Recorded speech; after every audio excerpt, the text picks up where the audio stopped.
We are following breaking news. Officials providing an update on the death investigation in Acton. Let's listen in. Thank you for the patience you have shown us last night and today.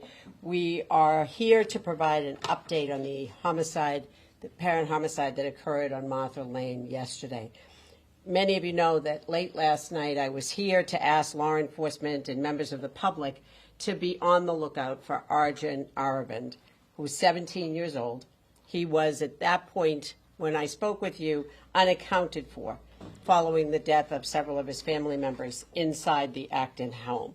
So most importantly, early this morning, Arjun was taken into custody, and there is, at present, no continuing threat to the public. I can provide you with some details with respect to what happened yesterday and what happened this morning. This is clearly a very active investigation. About 6:37 last evening, Acton Police received a phone call from the owner of the Martha Lane home. That individual, who is Arjun's dad, was reporting that an expected visitor to the home, a tutor, had gone to the house and had not been able to gain access. That was unusual since she was expected. The father began trying to reach people in the home in a variety of ways. He was unsuccessful in doing that. When he could not reach anybody in the home, he called the Acton Police and asked them to do a well-being check at the house. When Acton Police arrived at the home, they located two victims, Siddharth Arvind, who was 14 years old, and his mother, Sudha Vahankatesan, 45 years old, inside that house. Siddharth was located on the first floor, and Sudha was located in a finished basement area. Arjun, at that point, as you know, could not be found, and it was determined that he had allegedly fled using his mother's car, a 2014 green Honda Accord. There were efforts throughout the evening to locate both Arjun and that car.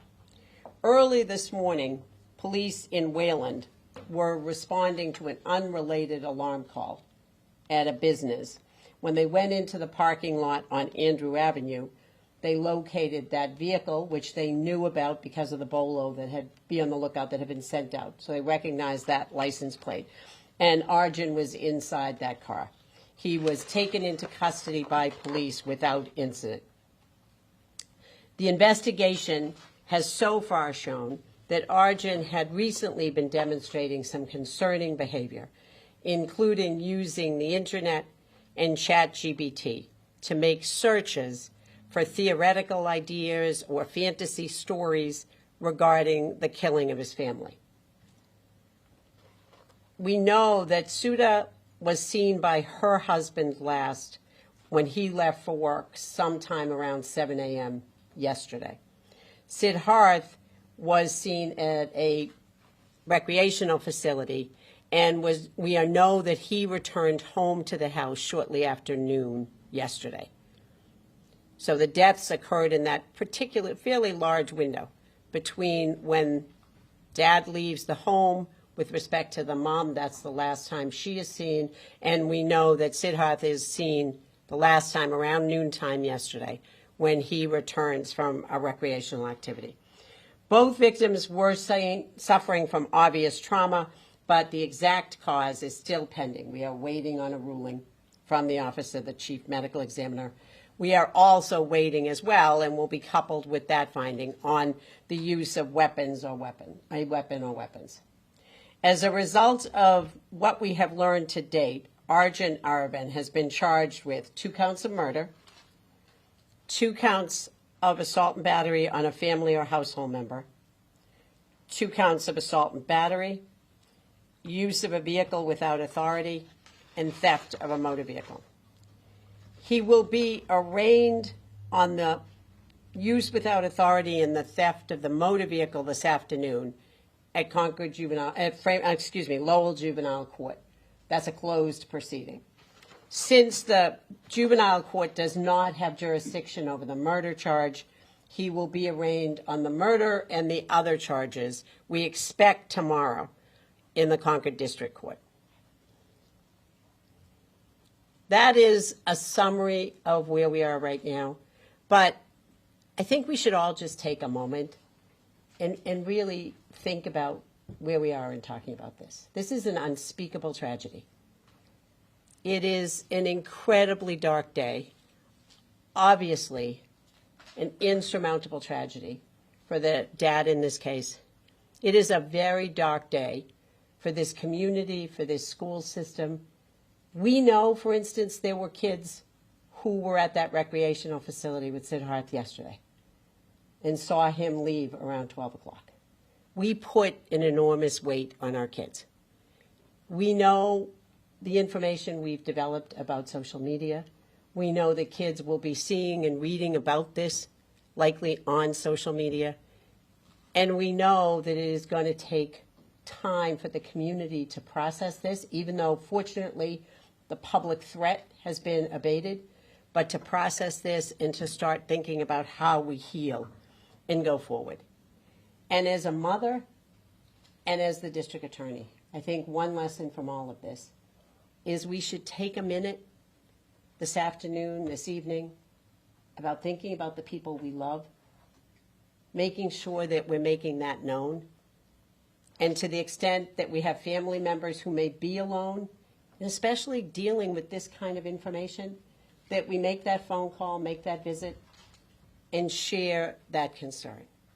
So I am grateful to all of you for helping us last night. It clearly was part of that information that we put out that helped us to quickly bring the threat to an end for the community. But we are at the beginning of a very dark and long process. I'll now turn it over to the chief. Thank you, DA Ron.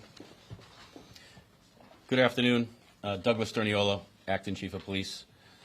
First and foremost, on behalf of all of us here, just want to express our deepest condolences to the family, to the friends, to the neighbors, to our community. All our thoughts are with everyone impacted by this tragedy. I want to directly assure our residents that there is no ongoing threat at this time. We appreciate your patience, your understanding, and your cooperation, especially from the media and our community. We also been working closely with the Acton-Boxborough Regional School District. They're going to have support in place for the students, and that information will be coming out shortly from the district. I want to extend my sincere gratitude to all of our first responders who responded last night, our dispatchers, our patrol officers, investigators. We had all hands on deck. This is certainly a collaborative effort. We can't do this alone. Tremendous amount of support that I can't thank everyone enough. The Middlesex District Attorney's Office, State Police, just tremendous support. And I also want to thank the Wayland Police Department, who played a critical role in this investigation. There's many others that I'll get to formally, but we had a lot of support from mutual aid that I'm just very appreciative. And I also want to thank the public and the media for your swift response with sharing the information, because, like I said, we cannot do this alone without your help. So thank you very much. Chief, quick question. Was Arjun ever on your radar? I know a year ago he had disappeared from in Acton for a short time. Did that ever put him on your radar back then? We had dealt with him, as you said, approximately a year ago. It was more of a runaway reported missing child at the time, and there wasn't much involvement after that. But never any threats, Chief? No, nothing I'm aware of. Thanks. Yeah. Recently, he started showing the concerning behavior. Was it this summer, or was it prior to that? About when? Our understanding, and again, obviously, we're still in the process of gathering information from grief-stricken individuals within the last couple of months. So DA, just to be clear, he was researching how to kill his family on the internet. He was engaged in the use of ChatGPT in creating fantasy stories, kind of the Gothic novel kind of stories, asking questions, creating characters, asking what about this if this happened to that. And they seem to appear to relate to threats to his family not surviving. And did he videotape any of what happened yesterday? Not that we're aware of, no. Did he do anything live live on? Not that we're aware of, no. No. Was there a break-in involved in Wayland that he was part of, or he just? No, that was completely unrelated. There was an alarm call for whatever reason. The police were going to that alarm, which apparently is in a pretty large complex, and because they had the information about the car, they happened to note the car. How many people lived in the household, and how many kids, and were they all the children of Sudha and the father? Parents and 2 children. Thank you. Yeah. What methods were used to track the car in those hours where you were looking for it? Were there pings from cell phones? We used a variety of methods to get to the car, and as it turned out, it was good police work of having that information and being alert and looking around in parking lots and seeing that car. Arjun, a student at AV High School? Yes. And are you saying that he killed his mother first? We do not know that at this then point. waited a few hours We and don't killed know. We don't know. We know, what we know is Mom was last seen when her husband left for work, sometime 6:30 to 7-ish. We know that Siddharth went to a recreational facility around 9, was there till shortly after 12. He came home. We don't know anything else at this point as to the timeline. Did the father help in tracking him down? The father provided us a variety of pieces of information, yes. Right. Could you spell the name of the sibling and the father and the mother? Yes. Mother is Sudha, Sudha. Last name is Venkatesan. 14-year-old is Siddharth. It's Siddharth. Last name is Aravind, Aravind. And we'll get you the spelling of the father's name. Okay? So do you have any idea on the method of the murders? Not yet. But they weren't shot? I don't know. We're waiting on the medical examiner. Why the juvenile arraignment today and the adult charge for murder tomorrow? Just pure logistics. We tried to, we're just not going to work out that we're going to get him to both places before the end of the court day. Right. Thank you. Thank you. Thanks, Chief. And you just heard from the Middlesex District Attorney about the homicide last night in Acton. We now know 17-year-old Arjun Aravind is in custody. He is being accused of killing his mother and his 14-year-old brother. The DA says it appears within the last couple of months, Arjun was engaged in what she says is a use of ChatGPT and creating what she's calling fantasy stories, asking questions and creating characters which appear to relate to his family not surviving. We also know that the car that police were looking for was apparently his mother's car. It was a green Honda, and it was found in Wayland in a store parking lot, and Arjun was in that car. This all started when Arjun's father, according to the DA, called police for a wellness check. We do know that 7 Steve Cooper is live. He's been covering this all morning long. He was actually at that press conference with the DA right now. Steve, a lot coming out from this. Well, again, you heard the District Attorney, Marion Ryan, calling this an unspeakable tragedy and also reminding parents really to check in with their kids. She talked about what, as you mentioned, this research that apparently this suspect was doing on the internet in the months leading up to all this. We don't know the timeline yet. That'll all be completed through an autopsy on when he allegedly killed his mother, when he allegedly killed his brother. We know where their bodies were located. We don't know how they were killed. We asked the district attorney whether or not they were shot, or there was, she mentioned about trauma.